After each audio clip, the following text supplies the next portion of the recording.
আচ্ছা, তো আমরা নেক্সট কোশ্চেনে আমরা চলে এলাম। আগের কোশ্চেনটা আমরা দেখলাম, সেই রেসপেক্টে 21 নম্বর কোশ্চেন আমরা করেছিলাম। এখন 22 নম্বর কোশ্চেনটা আমরা দেখছি।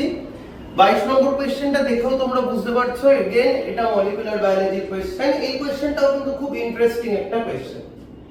দেখো এইখানে একটা mRNA সিকোয়েন্স অলরেডি তোমাদের দিয়ে দিয়েছে। একদিকে 3 প্রাইম আছে, একদিকে 5 প্রাইম আছে।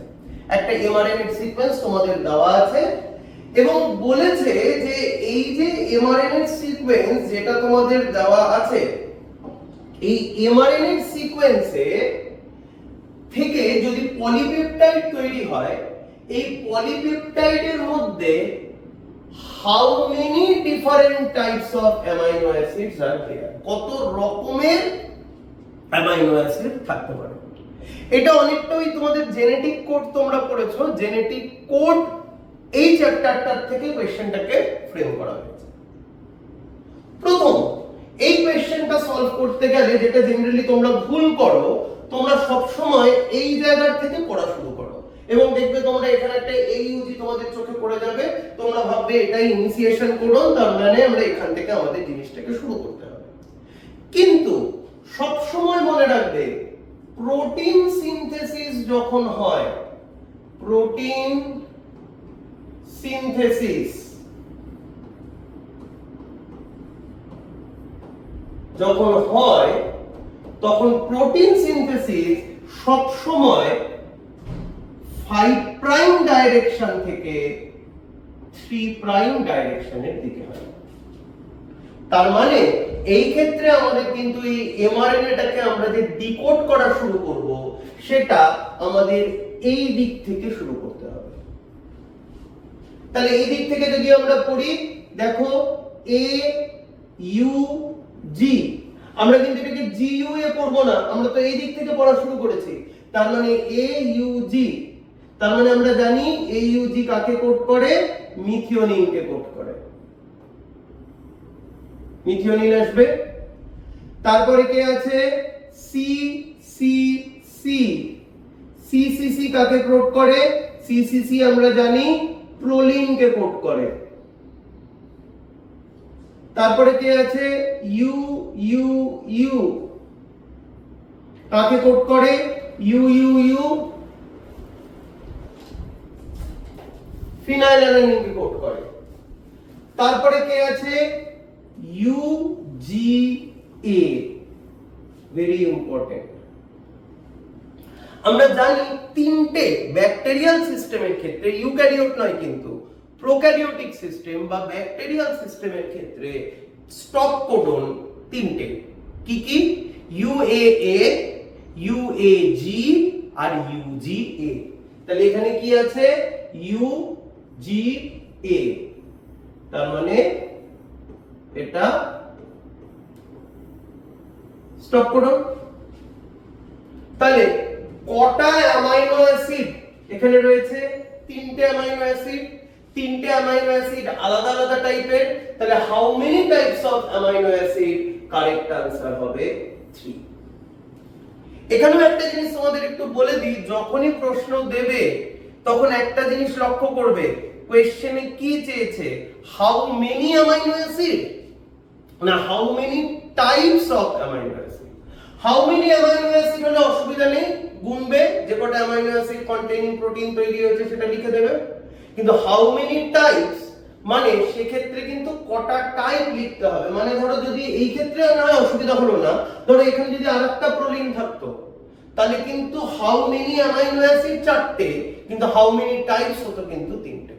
তাহলে যখনই কোশ্চেনে দেখবে, প্রথম মাথায় রাখবে প্রোটিন সিনথেসিস 5 এর থেকে 3 এর দিকে হয়, তার মানে আমাকে 5 থেকে পড়া শুরু করতে হবে এবং স্টপ কোডন হলে আমরা থেমে যাব এবং সেখানে দেখতে হবে যদি হাউ মেনি টাইপস বলে একরকম answer, how many amino acid বললে একরকম আনসার। তো জেনেটিক কোড থেকে এই রিলেটেড কোশ্চেন কিন্তু ইম্পর্টেন্ট। এই রিলেটেড কোশ্চেন তোমরা একটু প্র্যাকটিস করে রাখবে। পরের কোশ্চেন আমরা যাই। একটা ডায়াগ্রাম বেসড কোশ্চেন, খুবই সোজা, খুব একটা ডিফিকাল্ট নয়, একদম simple. A B C D এরকম জাস্ট কয়েকটা জিনিস দিয়ে দিয়েছে, তোমাদের আইডেন্টিফাই করতে হবে এ বি সি ডি জিনিসগুলো কি কি। আমরা দেখেই বুঝতে পারছি এই যে টোটাল যে ছবিটা দেওয়া আছে, এই ছবিটা দেওয়া আছে ট্রান্সক্রিপশন পদ্ধতি, ট্রান্সক্রিপশন, ট্রান্সক্রিপশনের ছবি। ট্রান্সক্রিপশন মানে কি? ট্রান্সক্রিপশন মানে হচ্ছে যে পদ্ধতির মাধ্যমে ডিএনএ থেকে আরএনএ তৈরি হয়, সেই পদ্ধতিকেই আমরা বলি ট্রান্সক্রিপশন। তাহলে ট্রান্সক্রিপশন পদ্ধতির জন্য আমরা জানি যে এনজাইম লাগে, সেই এনজাইমকে আমরা বলি আরএনএ পলিমারেজ। আর এই আরএনএ পলিমারেজ যাতে ঠিকঠাক মতো প্রোমোটার সাইটে এসে বসতে পারে, তার জন্য একটা বিশেষ ফ্যাক্টরের দরকার, সেটাকেই আমরা বলি দ্যাটস আ সিগমা ফ্যাক্টর। ঠিক আছে? তাহলে এইখানে এই এ যে জিনিসটা দেওয়া আছে, এই এ জিনিসটাই হলো সিগমা ফ্যাক্টর।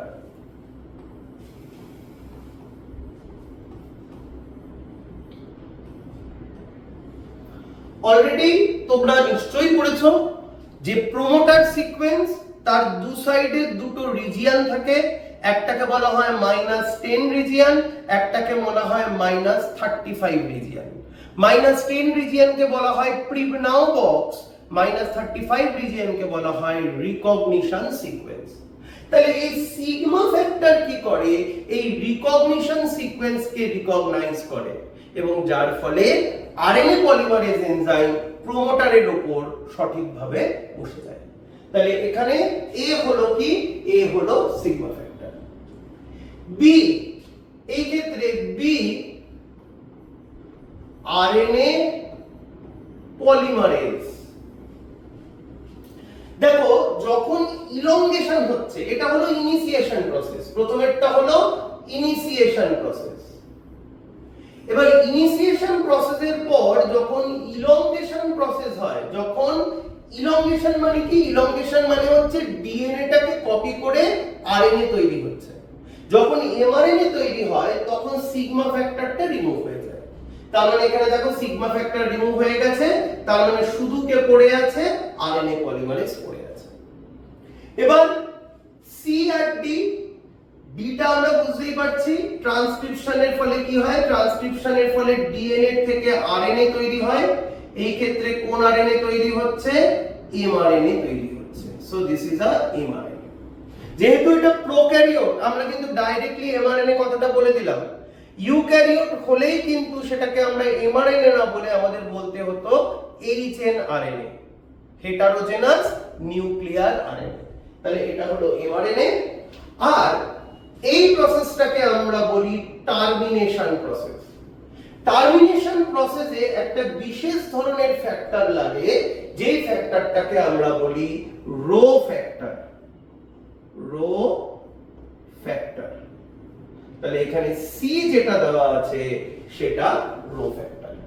রো ফ্যাক্টর কি করে? টোটাল প্রসেসটাকে টার্মিনেট করতে হেল্প করে। তাহলে A sigma factor, B RNA polymerase, C rho factor, D mRNA.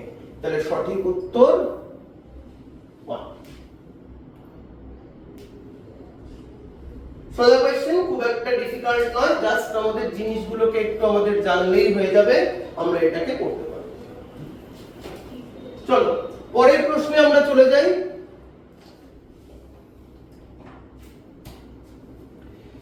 ইভলিউশনের প্রশ্ন। পরের প্রশ্নে আমরা চলে যাই ইভলিউশনের প্রশ্ন। ইভলিউশন থেকে প্রশ্নটা এসেছে। দেখো বলেছে which of the following pair is ontogenically different? একটা ওয়ার্ড পেলাম, অন্টোজেনি আর অন্টোজেনিক্যালি ডিফারেন্ট। অন্টোজেনি মানে উৎপত্তিগতভাবে এর মধ্যে কোন কোন গঠনগুলো আলাদা। ঠিক আছে? Wing of bird and wing of bat, পাখির ডানা বাদুড়ের ডানা, ডেফিনেটলি তাদের ফাংশন আলাদা আলাদা, কিন্তু তাদের internal structure more or less same.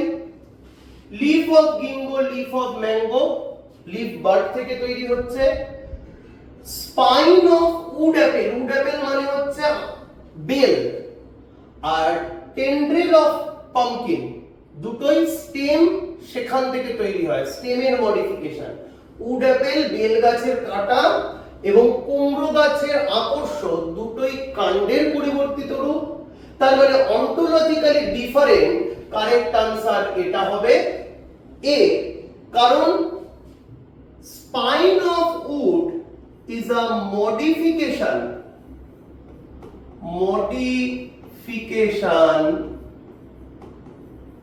of stem, কাণ্ডের পরিবর্তিত রূপ। আর spine of cactus, this is the modification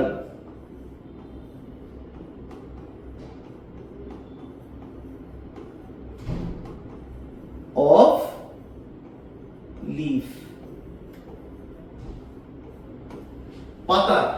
পাতার পরিবর্তিত রূপ। তাহলে correct answer ontologically different, spine of wood apple and spine of cactus.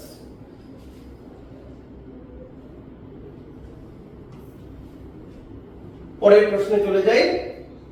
জেনেটিক্সের একটা প্রশ্ন, খুব সুন্দর, খুব ইজি, কিন্তু একটু ট্রিকি।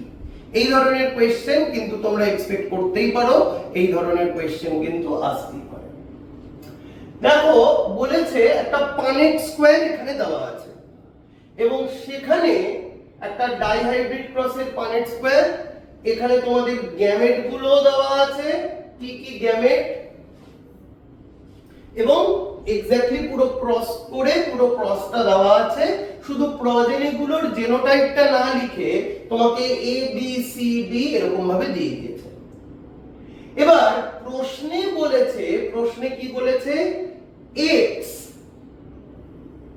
এক্স মানে কোনটা, এখানে এক্স মানে এইটার কথা বলা হয়েছে। বলেছে x produce seeds with the genotype identical to the seed produced by the plant of the type। মানে এই x এর যে জেনোটাইপটা বলেছে কার জেনোটাইপের সঙ্গে সেম। তাহলে প্রথম x এর জেনোটাইপটা কি হতে পারে আমরা আগে দেখে নিই।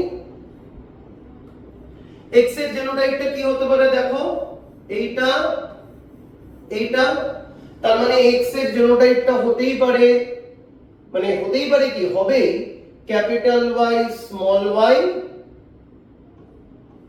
Capital R capital R, capital Y small y, capital R capital R। এবার দেখো বলেছে এই জেনোটাইপটা কার সঙ্গে সিমিলার, কে, অপশনে দেওয়া আছে কে, কে কোনটা, কে কোথায়, কে এইখানে আছে। কে এর জেনোটাইপ কি হবে, কে এর জেনোটাইপ হচ্ছে small y capital R capital R, এই যে এইটা আর এটা, small y capital R capital R, তার মানে কে হবে না। পরেরটা কি দিয়েছে, n, দেখো n কোথায় আছে, n রয়েছে এখানে, তাহলে n এর জেনোটাইপটা কি হবে, capital Y small y small r capital Y small y small r, মিলছে না, n হবে না। পরেরটা কি দেওয়া আছে, b, b কোথায়, এখানে b, b এর জেনোটাইপ কি আছে, b capital Y capital R small r, b capital Y capital R small r, অবশ্যই বিও তাহলে হচ্ছে না। তাহলে কারেক্ট আনসার সি। তাও আমরা সিটাকে দেখে নিচ্ছি, সিটা কোথায় আছে, এখানে আছে। সি এর জেনোটাইপ কি হচ্ছে, সি এর জেনোটাইপ হচ্ছে, দেখো সি এখানে আছে, তার মানে capital Y small y capital R capital R, তার মানে সি আর এক্স, দেখো একেবারে জেনোটাইপ সেম, তাহলে কারেক্ট আনসার সি। বুঝা গেল? চলো আমরা পরের প্রশ্নে চলে যাই।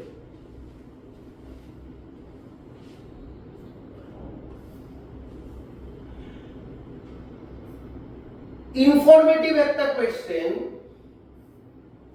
এবং ম্যাচিং টাইপের একটা কোয়েশ্চেন, ম্যাচিং টাইপের ইনফরমেটিভ একটা কোয়েশ্চেন, ঠিক আছে?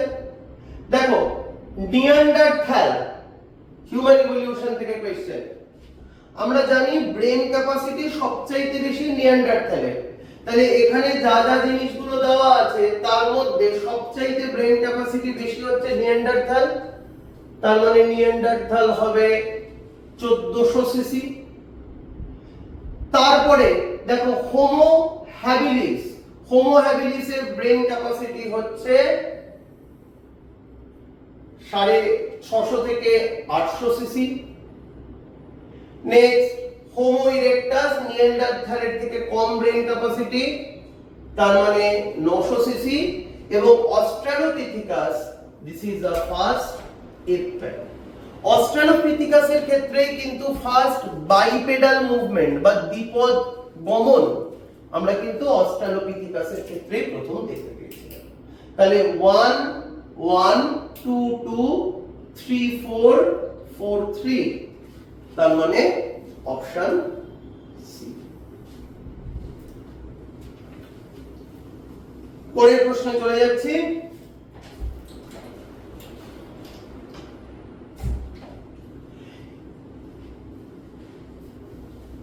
If the adenine in the DNA, if the adenine in the DNA isolated from the human liver cell, human liver cell থেকে একটা DNA আইসোলেট করা হয়েছে, তার মধ্যে অ্যাডেনিন বলে দিয়েছে কত? অ্যাডেনিন বলে দিয়েছে কত আছে? 30.7%। তাহলে what will be the expected percentage of guanine? Guanine কত হবে? আচ্ছা, অ্যাডেনিনের পার্সেন্টেজ আমরা বলে দিয়েছি। আমরা জানি কি এ চার্গার্স রুল বলে একটা জিনিস আছে, চার্গার্স রুল অনুযায়ী A equals to T, G equals to C। তাহলে A অ্যাডেনিন A বলেছে 30.7, তার মানে টিও হয়ে যাবে 30.7। এবার বুঝবে এ আর টি বাদ দিলে যা পড়ে থাকছে, এ আর টিটাকে যদি আমি বাদ দিই, এ আর টি বাদ দিলে যা পড়ে থাকবে সেটাই হলো জি আর সি। তাহলে 100 এর থেকে আমি যদি টোটালটাকে বাদ দিয়ে দিই তাহলে যে অ্যামাউন্টটা থাকবে সেটাই জি আর সি। আবার চার্গার্স রুলস অনুযায়ী আমরা জানি জি ইকুয়ালস টু সি, তার মানে যেটা পড়ে থাকবে তাকে যদি আমি 2 দিয়ে ডিভাইড করে দিই, that will give the idea about the percentage of the guanine। তাহলে এই ক্ষেত্রে ক্যালকুলেশন করলে তোমরা দেখতে পারবে এই ক্ষেত্রে গুয়ানিন হচ্ছে তাহলে হয়ে যাবে 19.3%। চলো নেক্সট প্রশ্নে আমরা চলে এসেছি, কোশ্চেন নাম্বার 28। এখানে দুটো স্টেটমেন্ট দেওয়া আছে, statement 1 and statement 2। Again statement based question, একদম সোজা, খুব একটা বোঝার কিছু নেই, informative question. Human genome project was an international mega project. অবশ্যই হিউম্যান জিনোম প্রজেক্ট একটা মেগা প্রজেক্ট। কেন এটাকে আমরা মেগা প্রজেক্ট বলি? তার অনেকগুলো কারণ, তার মধ্যে প্রথম এবং দ্য মোস্ট ইম্পর্টেন্ট কারণ যেটা, এই প্রজেক্টটাকে কমপ্লিট করতে প্রচুর টাকা লেগেছিল। ঠিক আছে, $3 পার বেস পেয়ার, এবং আমরা জানি একটা হিউম্যান জিনোমে কত বেস রয়েছে। তাহলে হিউম্যান জিনোম একটা মেগা প্রজেক্ট, তার কারণ এখানে প্রচুর পরিমাণে অর্থ এই প্রজেক্টটাকে কমপ্লিট করতে ব্যয় করা হয়েছে। এবং আরো একটা খুব ইম্পর্টেন্ট, এখানে প্রচুর দেশ, কোন একটা দেশের পক্ষে এই টোটাল প্রজেক্টটাকে কমপ্লিট করা পসিবল হয়নি। মেইনলি ইউকে আর ইউএস, তার সঙ্গে জার্মানি ছিল, চীন ছিল, এরকম প্রচুর দেশ মিলে হিউম্যান জিনোম প্রজেক্টটাকে কি করেছে, কমপ্লিট করেছে। তাহলে প্রথম স্টেটমেন্টটা দেখো দেওয়া আছে, human genome project was an internationally mega project. Definitely human genome project একটা ইন্টারন্যাশনালি মেগা প্রজেক্ট। আর হিউম্যান জিনোমকে মেগা প্রজেক্ট বলা হয় তার কারণই হচ্ছে, দেখো লেখাই আছে, because of the high cost. অবশ্যই because of the high cost, তার মানে দুটো স্টেটমেন্টই কারেক্ট এবং 2 is the explanation of 1. Next সেকশনে চলে যাই। আচ্ছা, এটা একটা খুব ভালো কোশ্চেন, ল্যাব ওপেরনের কোশ্চেন। দেখো তোমরা কেস স্টাডি বেস কোশ্চেনের কথা অলরেডি তোমরা শুনেছো, সো ল্যাব ওপেরনের এটা হলো একটা কেস স্টাডি বেস কোশ্চেন। আমি একটু বেসিকটা একটু বলে দিই।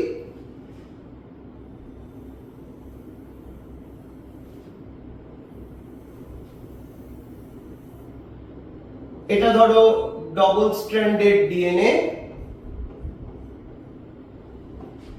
এই ডাবল স্ট্র্যান্ডেড ডিএনএ এর মধ্যে এইখানে থাকে স্ট্রাকচারাল জিন। আমরা জানি lac Z, lac Y, lac A. এরপরে থাকে হচ্ছে অপারেটর রিজিয়ন, তারপরে থাকে হচ্ছে প্রমোটার রিজিয়ন, তারপরে থাকে হচ্ছে রেগুলেটর রিজিয়ন। এবার এই রেগুলেটর রিজিয়ন থেকে একটা প্রথমে এমআরএনএ তৈরি হয়, আর এই এমআরএনএ থেকে একটা রেগুলেটরি প্রোটিন তৈরি হয়, রেগুলেটরি প্রোটিন। এবার এই যে রেগুলেটরি প্রোটিন, এই রেগুলেটরি প্রোটিনের একটা নাম আছে, এই প্রোটিনটাকেই বলা হয় রিপ্রেসার। রিপ্রেসার।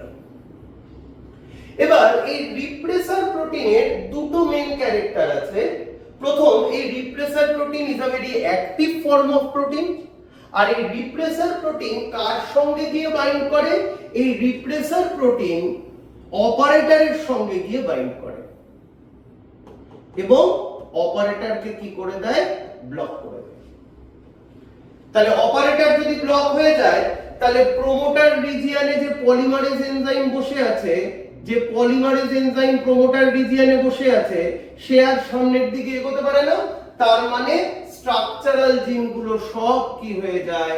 এমআরএনএ সিনথেসিস বন্ধ করে দেয়, তার মানে সবগুলো সুইচ অফ।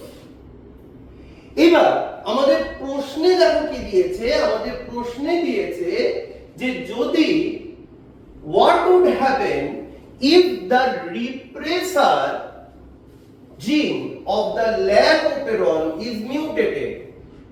এই জিনটা মিউটেটেড হয়ে গেছে এবং এর ফলে যে প্রোটিনটা তৈরি হয়েছে, সেই প্রোটিনটা এখন আর গিয়ে অপারেটরে বাইন্ড করতে পারছে না, মানে এই জায়গাটা ব্লক হয়ে গেছে। তাহলে এই জায়গাটা যদি ব্লক হয়ে যায়, তার মানে এখন অপারেটরের উপরে কোনো রিপ্রেসার প্রোটিন নেই, অপারেটরের উপরে কোনো রিপ্রেসার প্রোটিন নেই, অপারেটর জায়গাটা ফ্রি। আর অপারেটর জায়গাটা যদি ফ্রি থাকে, তার মানে এখন পলিমারেজ এনজাইম তার সামনে এগিয়ে চলার পথে কোনো বাধা নেই।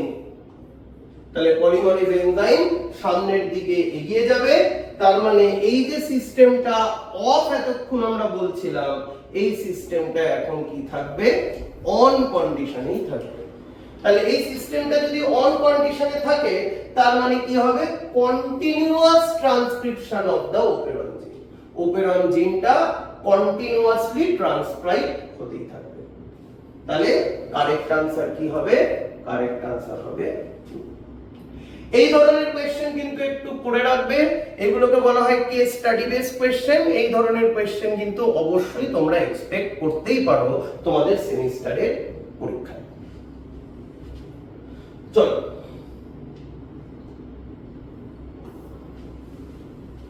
আমরা প্রায় শেষের দিকে চলে এসেছি।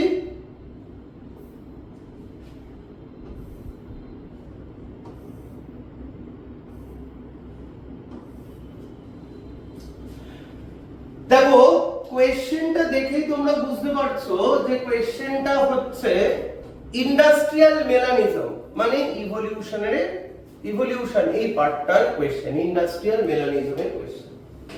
দেখো before industrialisation white winged moth আর present in the large number. অবশ্যই ঠিক, কারণ হোয়াইট উইং moth গুলো ইন্ডাস্ট্রিয়ালাইজেশনের আগে প্রচুর সংখ্যায় ছিল, তার কারণ যেগুলো ডার্ক উইংড moth সেগুলো প্রিডেটর খেয়ে ফেলত। তার মানে ডেফিনেটলি এটা true. After industrialisation white winged moth could easily camouflage in the light background. না, ইন্ডাস্ট্রিয়ালাইজেশনের ফলে আলটিমেটলি হোয়াইট উইংড moth গুলো, ইন্ডাস্ট্রিয়ালাইজেশনের ফলে কি হবে, ধুলো বালি গাছের উপরে যে লাইকেনের যে স্তর তার উপরে পড়ে ব্যাকগ্রাউন্ডটা কি করে দিয়েছে, ব্যাকগ্রাউন্ডটাকে ডার্ক করে দিয়েছে। তার মানে এখন আর হোয়াইট উইংড moth গুলো আর ক্যামোফ্লেজ করতে পারছে না। তার মানে এটা ফলস। তাহলে assertion is true but reason is false। এই জায়গাটার থেকে কিন্তু তোমরা কিছু গ্রাফ রিলেটেড কোশ্চেন এক্সপেক্ট করতে পারো। কোন ধরনের এই যে টোটাল জিনিসটাকে গ্রাফিক্যাল কিছু প্লট করে তোমাদের ম্যাচিং দিতে পারে, বা গ্রাফ রিলেটেড কোশ্চেন বা কেস স্টাডি রিলেটেড কোশ্চেনও কিন্তু এই জায়গাটার থেকে আসতে পারে।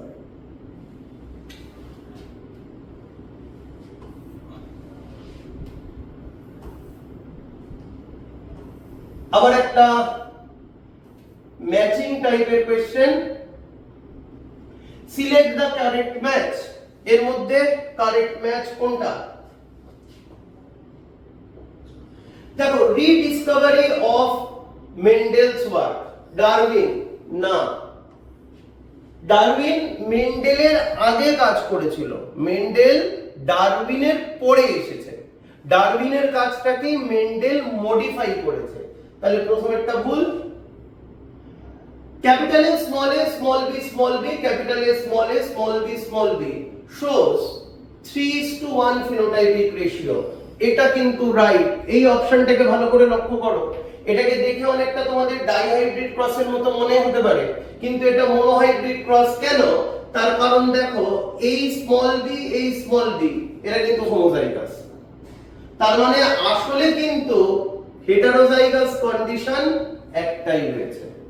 তাহলে হেটারোজাইগাস কন্ডিশন একটাই, তার মানে মনোহাইব্রিড ক্রস, তার মানে এখানে phenotypic ratio 3:1। Green pod colour is a dominant trait. হ্যাঁ,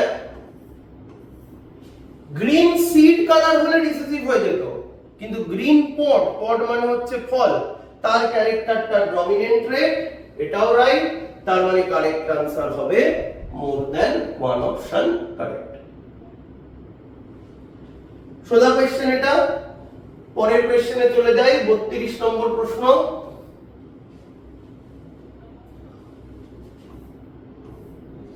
ব্লাড গ্রুপ রিলেটেড কোশ্চেন, এটা একটা কিন্তু ভীষণ ভাবে আসতে পারে। দেখো বলেছে যে father with A blood group, son O blood group, which of the following blood group is not present in mother? দেখো বাবা, ফাদার, এ ব্লাড গ্রুপ,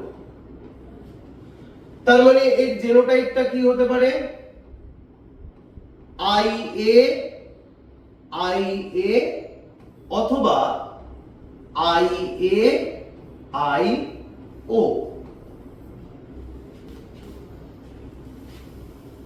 ছেলে সান, সান কি ব্লাড গ্রুপ বলেছে? ও ব্লাড গ্রুপ। তার মানে ও ব্লাড গ্রুপ হলে একটাই জেনোটাইপ পসিবল আইও আইও। তাহলে এক্ষেত্রে এবার বলেছে মায়ের বা ব্লাড গ্রুপ কি হতে পারে, মাদার। দেখো মাদার অবশ্যই এ ব্লাড গ্রুপ তো হতেই পারে। কেন? মায়ের ক্ষেত্রে এ ব্লাড গ্রুপ হেটারোজাইগাস কন্ডিশন যদি থাকে তাহলে মায়ের থেকে আইও, বাবার থেকে আইও, এটা তৈরি হতে পারে।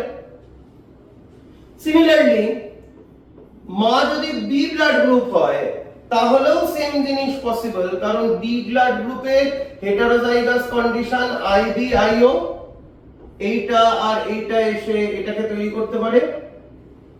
মা যদি ও ব্লাড গ্রুপ হয় আইও আইও, তাহলে তো 100% পসিবল এইটা আর এটা মিলে আইও আইও তৈরি করবে। একমাত্র মা যদি এবি ব্লাড গ্রুপের হতো তাহলে তার জেনোটাইপ হতো আইএ আইবি। দেখো তাহলে আইএ আইবি একটা ও তো এখান থেকে আসছে আর একটা ও কে দেবে, তার মানে এই blood group AB blood group কখনোই মায়ের ক্ষেত্রে পসিবল নয়। দেখে নেবে কোন ব্লাড গ্রুপ পসিবল কিন্তু চাইনি, নট বি প্রেজেন্ট বলেছে, তার মানে correct answer AB. AB blood group মায়ের ক্ষেত্রে পসিবল নয়।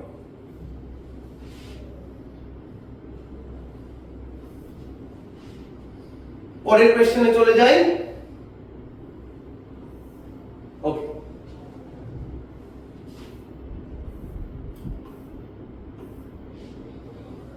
একটা অঙ্ক দিয়েছে সোজা। দেখো বলেছে দুটো hybrid red flower with blue pollen grain তাদের মধ্যে ক্রস হয়েছে। জেনোটাইপটা অলরেডি বলে দিয়েছে, তার মানে কার কার মধ্যে ক্রস হয়েছে, capital R small R, capital B small B. তার সঙ্গে কার ক্রস হয়েছে, capital R small R, capital B small B, ও ক্যাপিটাল বি স্মল বি।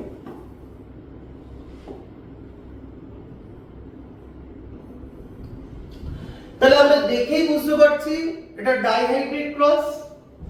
এবার ডাইহাইব্রিড ক্রসে আমরা জেনারেলি কি করি, চেকার বোর্ড তৈরি করি, চেকার বোর্ড তৈরি করে জিনিসটাকে এক্সপ্লেন করি। আমি একটা অন্য টেকনিক দেখাচ্ছি।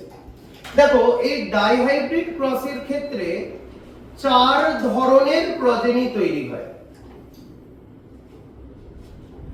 এই চার ধরনের প্রজেনির আমরা জিনোটাইপটাকে কিভাবে লিখতে পারি, প্রথম প্রজেনিটাকে আমরা লিখতেই পারি capital R dash capital B dash, পরেরটাকে লিখতে পারি capital R dash small B, তারপরেরটাকে লিখতে পারি small R capital B dash,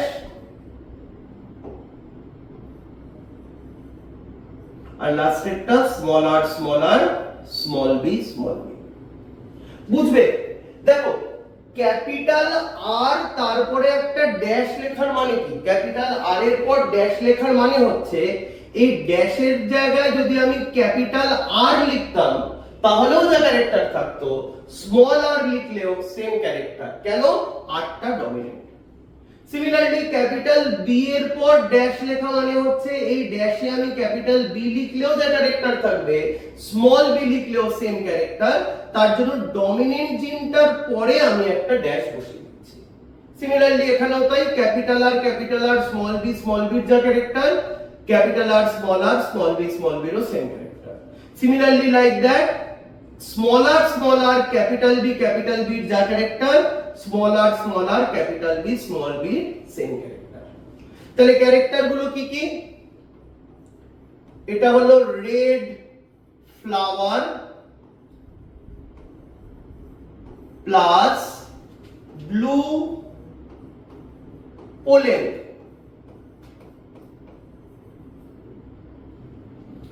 আমরা জানি রেশিওটা কত, 9:3:3:1। এটার ক্যারেক্টার কি হবে, red flower plus white pollen. পরেরটার কি ক্যারেক্টার দেখো, এখানে বলে দিয়েছে রিসেসিভ ক্যারেক্টার বলে দিয়েছে ইয়েলো, তাহলে এখানে yellow flower plus blue pollen, আর লাস্টেরটায় ইয়েলো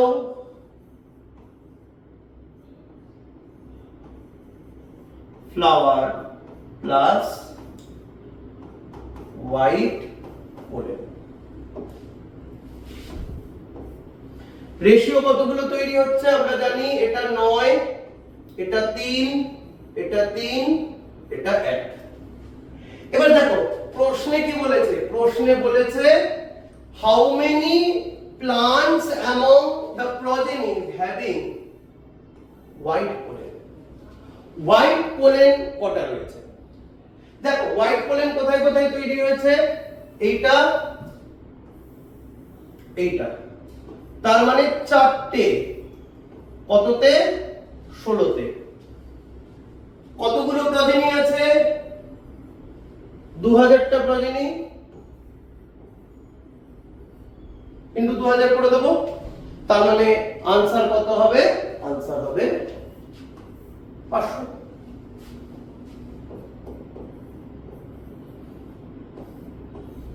খুব ভালো কোশ্চেন, এই ধরনের কোশ্চেন তোমরা কিন্তু এক্সপেক্ট করতেই পারো। পরেরটা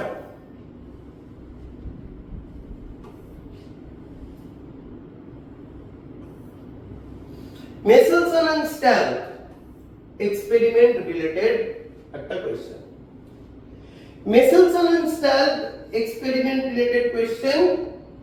দেখো কি বলেছে, hybrid DNA model underline with N50।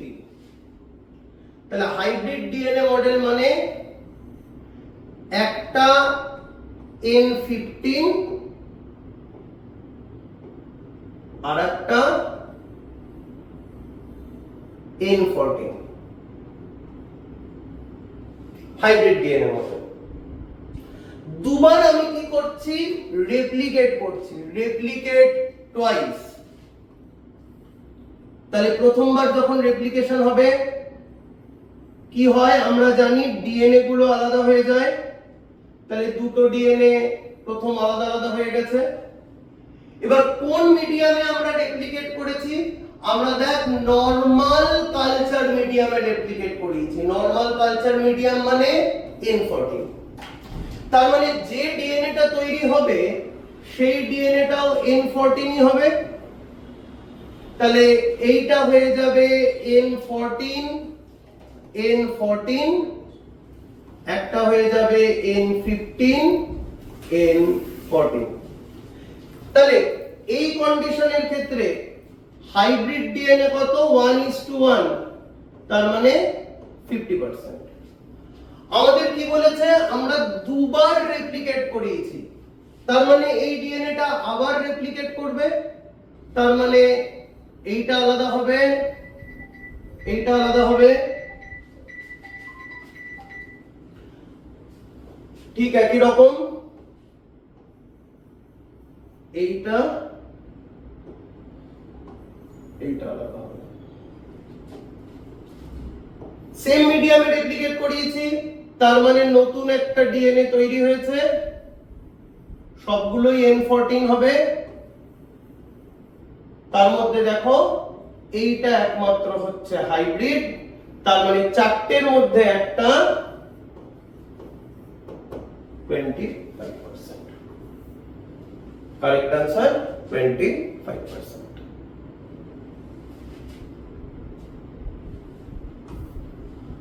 আমার এখানকার লাস্ট প্রশ্নে চলে যাই। একটা ডিএনএ ফিঙ্গারপ্রিন্টিং বেসড কোশ্চেন।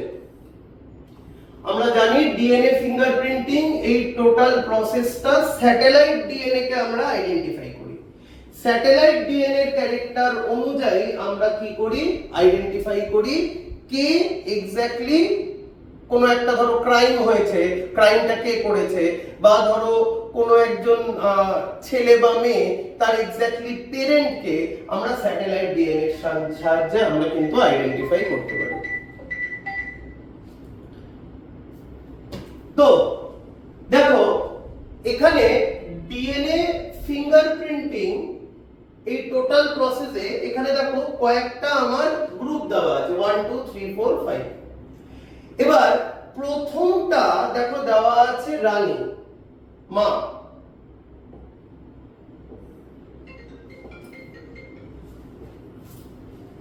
পরেরটা চাইল্ড, আর তারপরেরটা তিনজন লোক।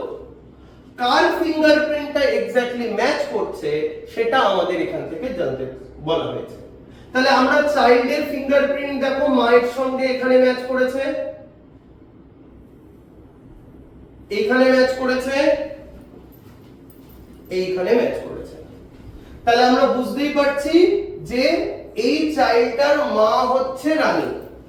এবার কার বাবার সঙ্গে ফিঙ্গারপ্রিন্টটা দেখো ম্যাচ করছে, দেখো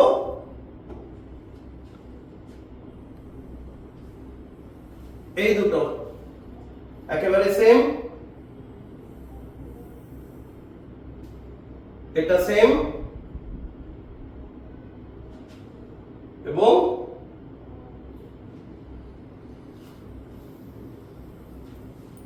এটাও সেম। তার মানে আমরা এই ফিঙ্গারপ্রিন্টের অ্যানালাইজ দেখে আমরা বলতেই পারি যে চাইল্ড তার বাবা 4 নম্বরকে রতন।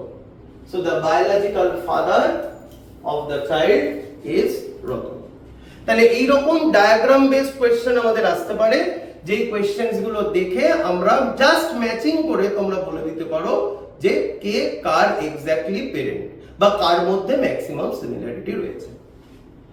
তো আমাদের 35টা প্রশ্ন মোটামুটি ভাবে এখানেই কমপ্লিট হলো। তোমরা আশা করি একটা আইডিয়া পেয়েছো কি ধরনের কোশ্চেন তোমাদের আসতে পারে বা কি ধরনের কোশ্চেন রিলেটেড কোশ্চেনস আসবে। তোমরা এই অনুযায়ী প্র্যাকটিস করো, আশা করি তোমাদের খুব ভালো সেমিস্টার 3 পরীক্ষা হবে। Thank you.